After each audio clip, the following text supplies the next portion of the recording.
Hello, ladies and gentlemen. Today, I want to talk about a new account that is entering the arena among my other two, and as well as my thoughts on Asheville. Right. I'm going to leave my thoughts on Asheville at the end, and I'm going to give you guys a quick overview of this account that I built up, and as well as what teams it's going to be going for. If you guys know how it is that I treat my accounts, you'd probably already be able to guess this account doesn't use any of the teams that my other accounts do. Right. So, let's get straight into it. We have a Saba. Right. Now, believe it or not, even though she's E2S1, I don't care about this character. Okay.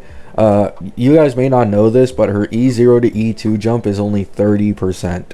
Yeah, so this character is not the greatest. We got a normal Sunday, an E0 Robin, we got a normal Dot Hung, and then here's the real reason I actually wanted this, right? And I wanted to build this thing up. It's an E2S1 Firefly, no Dahlia, no Fugue, but I don't care because I can just get that on the Annie, right? Then we have a E1 Kafka and a Swan. So as you are probably able to instantly guess, yes, I am going to be pulling Heislands literally the second the next patch drops. Maybe on stream, maybe not, who knows. And I will be running an entire dot team with E1 Kafka. I hope I can get lucky possibly, and maybe I could get an E1 Heislands too, but that's a lot to ask for, right? Evernight, she's just kind of there. I don't even have Cyrene. I don't have Hyacine. I don't got Eidolons or Lycone. I mean, it's whatever, right? And then the other team I'm obviously going to build is Archer. Now, I'm going to be honest. If you are a free-to-play player who got Archer for free and isn't building this guy considering buff sparkles in the next patch, meta-wise, something's wrong with you. If you don't care about meta, do whatever you want, right? But personally, this covers my three teams. Archer with Buff Sparkle and Silverwolf, a full premium dot team with Heislands, Kafka, and Swan, and then this E2 Firefly, which I will obviously massively buff on the Annie, not only with Dahlia and Fugue, but also her Nova Flare, which has already been leaked. This E2 Saber is probably just going to be a character I use sometimes when I'm bored, if I want to, like, you know, have a little variety, but that's it, right?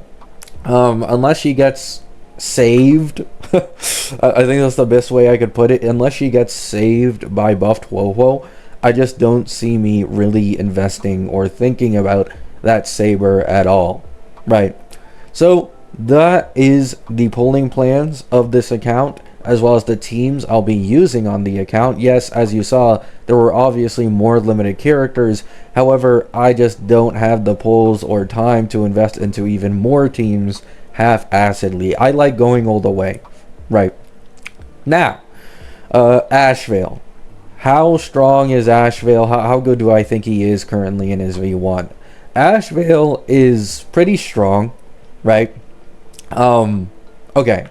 A lot of people were giving Anon Leaks hate because he said you could use Ashveil with older DPSs, but he doesn't really, he's not targeted for the older DPSs, right? That's basically what Anon said. And he got a lot of heat for this, because when people first saw Ashveil's kit, they were like, oh, what do you mean? How is it possible that this character isn't meant for an older DPS? Right?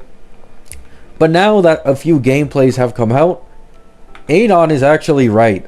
And the way he's right in is kind of sad, but it is cheaper to run Ashveil as a hyper carry than it is to put him in a sub DPS with Fei Xiao and achieve similar clear times, right? You need way more investment in Fei Xiao and that entire follow-up team for it to even compete with this guy in hyper carry, despite him not even being built to be a hyper carry at all, right? So the unfortunate truth is Ashveil is stronger than any of the older follow-up teams, and stronger even if they use Ashveil cost-wise. And on top of this, he's actually able to use Sunday really well because he has currently very slow charging, which in my opinion needs to be fixed going into the future versions. They should probably make him gain 2 charge on skill, 3 on ult. I think it's currently 1 on skill and 2 on ult, right? Because otherwise it's just a little too slow, his charging ability. But literally this one minor change would skyrocket him even further as a hyper carry. And then the best part is he uses like Sunday, Tribby, and like a normal sustain, right? Like most people to achieve Ashveil hyper carry performance these days, like the Amphorius DPSs, a lot of them are pretty reliant on Cyrene, reliant on Hyacine depending on the archetype they're in, reliant on a niche support. A lot of people have been complaining about their generalist supports no longer having a best in slot. Ashveil does kind of fix this, right?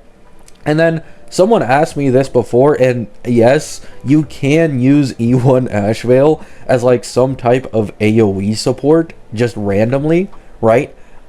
He just has the kit for it. The guy gives 40% crit damage generally, 40% defense down, and then the E1 is most of the time 36% vulnerability on all enemies. Legit, an E1 Ashveil buffs more than a Tribby, right? So yes, if you get E1 Asheville, you can legit just use this guy as like a sitting duck on any team who provides amp, and it just fucking works. Which is really cool because for fans of a character, it's like this guy can be ran hyper carry, he can be ran as a sub DPS, and if you grab his E1, you can just use him as like some random ass support in a multitude of teams, which means this is someone you're going to be able to use everywhere if you're a big fan of him. To be honest, Ashveil has one of the best designed kits I think I've ever seen in this game. Genuinely spectacular on Hoya, right? Now, yes, he's probably going to get severely power crept, so-called, once he actually gets his main DPS, late version 4, and that entire team gets, you know, prepared and finished. However, for right now, the guy's performance is solid. It's good for clearing endgame content, and in all honesty, pairing this guy with any older follow-up DPSs is detrimental towards his performance, right? Keep in mind, he is losing, like, performance being put with Fei Xiao, who is the strongest sub DPS damage dealer. I've seen people talk about putting him with Yun Li, putting him with Ratio, and man, I've already seen a few clears of this. It is terrible, bro. Like, they need E6 Ratio with Ashveil, and even then, it's taking like 3 or 4 cycles. It's just not really worth putting this guy as a sub DPS. It's really similar to an Anoxa situation where like you are just nerfing the character's potential for absolutely no reason, right? Now, once again, you can continue to use this guy and purchase him for your, you know, older DPS to buff them. I'm not saying you can't, it's just not really worth it, right? So yeah, Ashveil is looking really good, really promising. The only thing I hope they upgrade for him is his charging ability, because it's kind of slow. I mean, there's no way to sugarcoat it. It is really, really slow how much he charges, right? If they fix that charging ability, might be one of the most flawless kits I think I've ever seen in this game's history. Love you all. Hope you have a great day. Hope you have a great day. Hope you have a great night. Let me know what you guys think about this account, the future polling plans, and what I'm going for. Once again, I will be ignoring this Saber. I will be going all in on a Firefly team on the Annie when she gets Nova Flare, and that's likely when Dahlia reruns because it's 3 patches later. I am going to be grabbing Heislands real quick to run with the E1 Kafka and Swan, and I will be getting buff Sparkle so I can run it with my Silverwolf and Archer, and those are going to be my 3 teams for AA, right? Hope you have a great day. Hope you all have a great night. Peace out.